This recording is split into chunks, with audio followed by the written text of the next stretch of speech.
Hello, this video will cover how to create an assignment or a test and connect using the McGraw-Hill course management system. The first thing you're going to do is go into McGraw-Hill. I'm going through Canvas, or you can go directly through the website. Once you're in your actual section, your screen should look like this for the teacher view. This is the instructor's view. So next thing you're going to do is you're going to create an assignment. So you're going to add assignment. So you're going to click on that.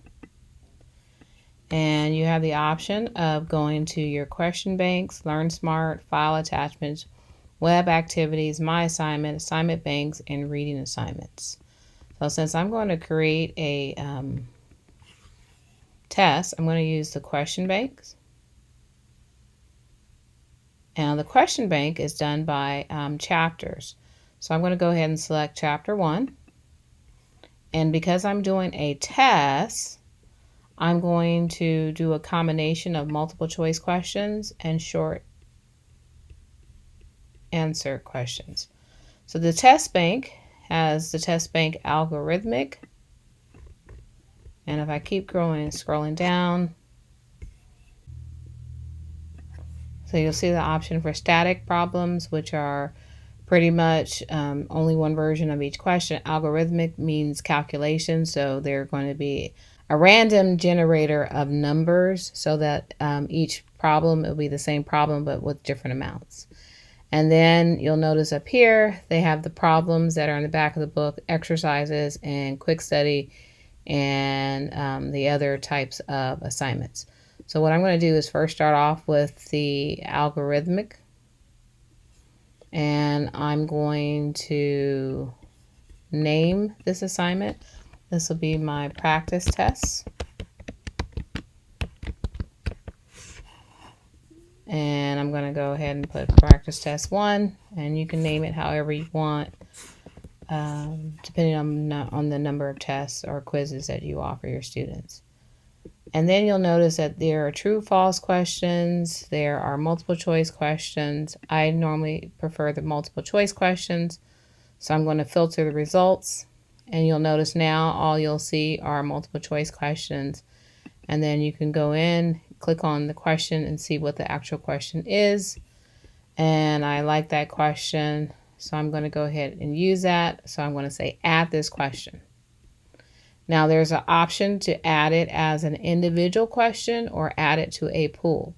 If you add it as an individual, it's going to give it to the student. If you add it to a pool, it's going to randomly select however many questions you have in that pool, and it'll select the number of questions that you want to draw from that pool. So this is a great way to either give students questions in different order, because it'll take a random item from this set or this pool. Or what you can do is you can put a stratified pool. So these could all be related to, financial statements. I'm just going to financial statement pool. And so let's say that you want students to have different questions, but basically related to the same concept. You're going to have financial statement pool, and then you're going to assign a value for each one of these questions and add to the pool. So what can happen is when you go back to listing your questions, or when you go back to selecting your questions, now you can add to that pool when you have additional financial statement questions. So now I'm going to add some more questions. So I'm still in chapter 1, but I want to see it from the list. So I'm going to go ahead and click on list so that I can see it, each of the questions in a list order. If I select individually, you actually get to see the inside of the question. So I'm going to go list because I want to see it. And now when I go back, you see the little A's represent algorithmic, but now there's a plus, and that means it's already been added to the test. So after I go through and figure out which questions I want, let's say I want to go ahead and get a couple more that relate to financial statements. So I'm going to do multiple. So I'm actually adding, 3 additional questions. I'm going to add it. It says add 3 check questions. If I click on that, I'm going to add it to the pool, and I want to add it to the existing pool. So 3 questions have been added, and so now they're in there, and I'm going to go ahead and add another question, but this time I want it from the static. I want everybody to have the same question. So I'm going to go back to chapter 1, and this time when I go through and select the type of questions I want, I'm going to select the static questions. So the static questions. So I'm going to select that. And again, I get the true and false. I get the multiple choice all together. I don't like true and false. I prefer the multiple choice. I'm going to click on the multiple choice, filter results, and then I will get all the different questions that are in that pool. And yeah, it's a lot, so you can go through and pick which ones you want. Now, if you want them to relate to a certain thing, there's another way to filter. You can select based on these categories here. If you want to select based on difficulty level, you can select the easy, medium, or hard. Again, if you're using pools, you probably want to put all the easies together. It wouldn't be really fair if some students got an easy one and some got a hard one. So you want to be mindful of how you set up a pool if you're not going to give the same questions to students. And then your learning objectives, this is, of course, ties into what you selected at the beginning of the chapter to cover. So these are the learning objectives that are listed in the reading. And then if you prefer, select the topic example, and let's say you wanted those only on financial statements, or if you wanted them on ethics or whatever topic it is, you're going to filter your results. And then you'll see here, you got all these questions that are relating to financial statements. And then you can further say, hey, I only want the ones that are medium and easy. I don't want any of the hard ones. So I'll go ahead and filter that. And so you'll notice that takes out some more questions. And now we have 26 questions. And if you want to say, I only want easy ones, that's still too many questions. I'm going to go ahead and deselect the medium. And then now you got to remember to push the filter results. And then that 26 is now at 15. So there's 15 questions that are easy and meet the criteria of financial statements. And if you want to select all of them, you select that box up here. And then you can do add to a pool. And then you're going to create a new pool. And what you'll do is once you click on that, create that new pool, you call this easy, financial pool. I don't want all 15 of them. I only want the students to get 5 of them. And then each of those will be worth 3. So that's going to be a total of 15 points towards the overall test. And then add to pool. Okay. And then I want to add one problem or exercise. Now these correspond to what's in the textbook. So I'm going to go ahead and select a quick study, and I'm going to do quick study algorithmic, and I'll select one of those questions. So I'm going to go ahead and just pick one of the items, identifying assets, liabilities, and equity.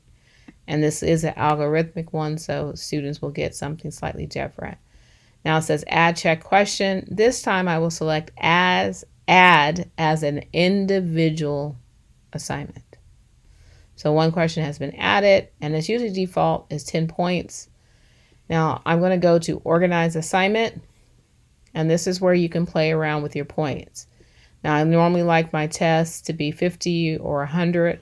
So what you can do is, looking at the questions that you have available, you could say, okay, these questions, I'm going to make these, let's see, 5 questions a piece. And that'll be 25 points. And then I'm going to go ahead and make this one, what, 15. And you got to press enter so the number recalculates the point total. And then this one, I'm going to go ahead and make this one 10. And now I have 7 questions, 50. Now you'll notice it's 7 out of 20 because, again, you're only getting 5 out of 15. So 10 questions within that pool will never be given to that student. I figured out what I wanted. I'm going to continue.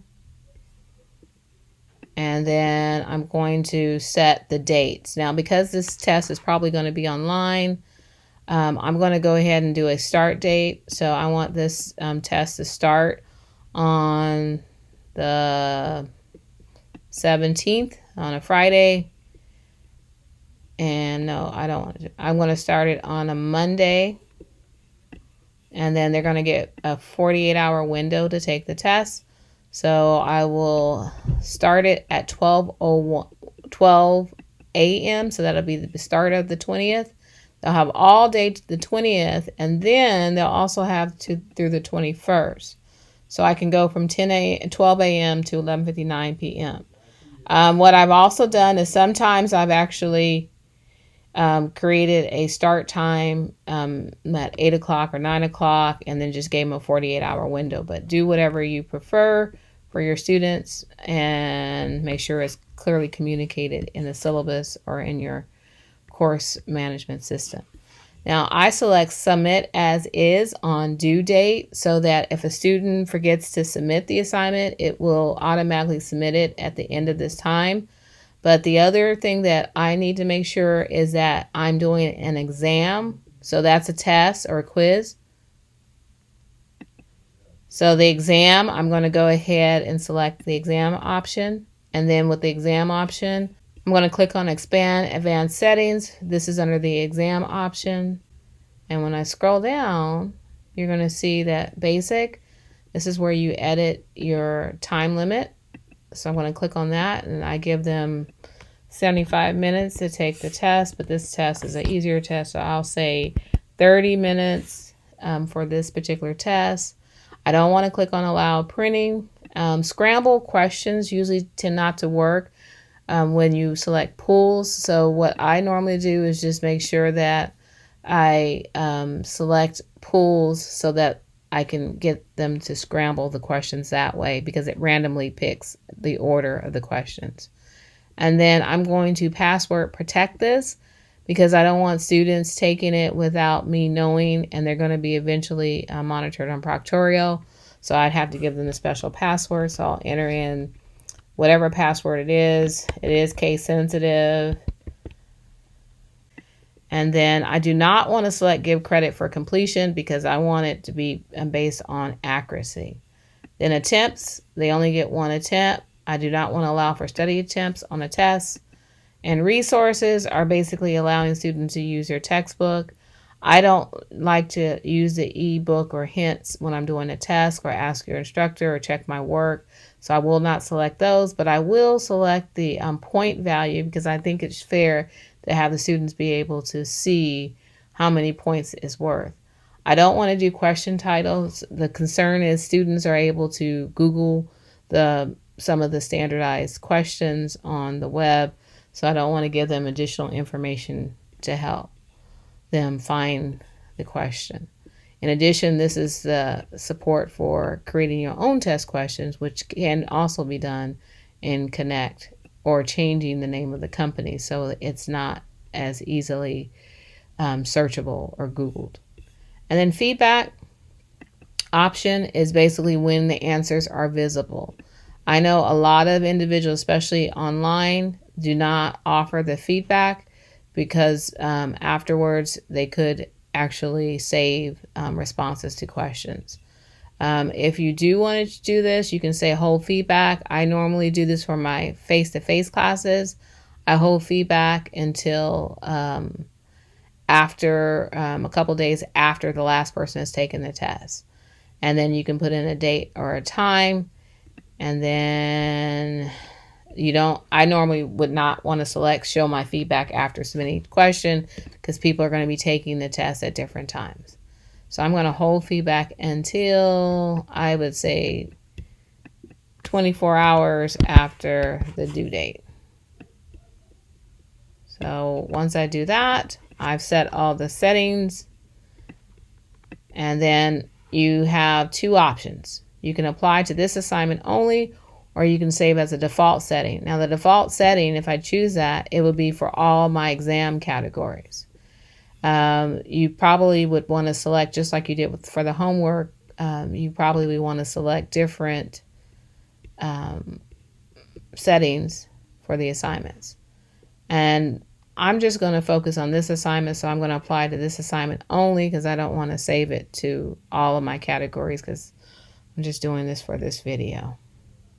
So once I apply it, delay feedback cannot be set because the feedback is after the assignment for all attempts is none. Oh, let's see. What did I do wrong?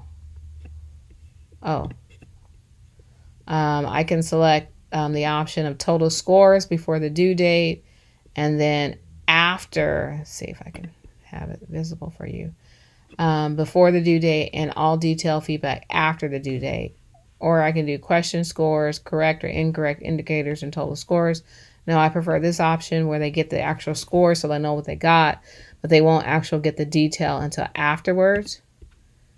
And then I'll go apply this to this assignment only. It should work now. Your assignment settings have been updated. And then if I scroll down, what I will see is autocomplete, both autocomplete and drop down lists. I'm fine with that. And then I'm ready to review and assign. After clicking on review and assign is the name of the tests, practice test 1. Now this is where I get to see which course is going to actually assign it to. So the actual course, it should be grayed out, selected. If you want to assign it to multiple courses, you can go ahead and do that. However, I recommend not doing multiple courses because you can always copy an assignment from one of your other sections. Now I have my Canvas linked to my Connect, so you'll see deploy. If you do not want it to go to Canvas or link, you can select the option of off so that it doesn't deploy it to Canvas. And then if you want the gradebook to go to Canvas, again, I prefer it to go to Canvas so I can have the gradebook one place. And I want the best score. It won't really make a difference here because you only have one attempt. This is only relevant if you have multiple attempts. And let me see, I guess that's it. So if you want to make any reviews or changes, edits to the review policies or the review questions, by all means, this is your opportunity to do this. However, you can do it later on if you think of something before the test is actually started. So then I'm going to go ahead and click assign. And what you'll find if you scroll down to the bottom of your assignment list, it's now there as an assignment, and I have it there as an assignment, and you'll see the practice test. You'll see it's white. So that means that it has visible. If I don't want students to see it, I click on the eyeball and it's now hidden so the students can't see it. But you will see the Canvas wheel so that the students will know that this grade is transferred over to your Canvas. So that concludes this video. And remember, today is a great day to teach accounting.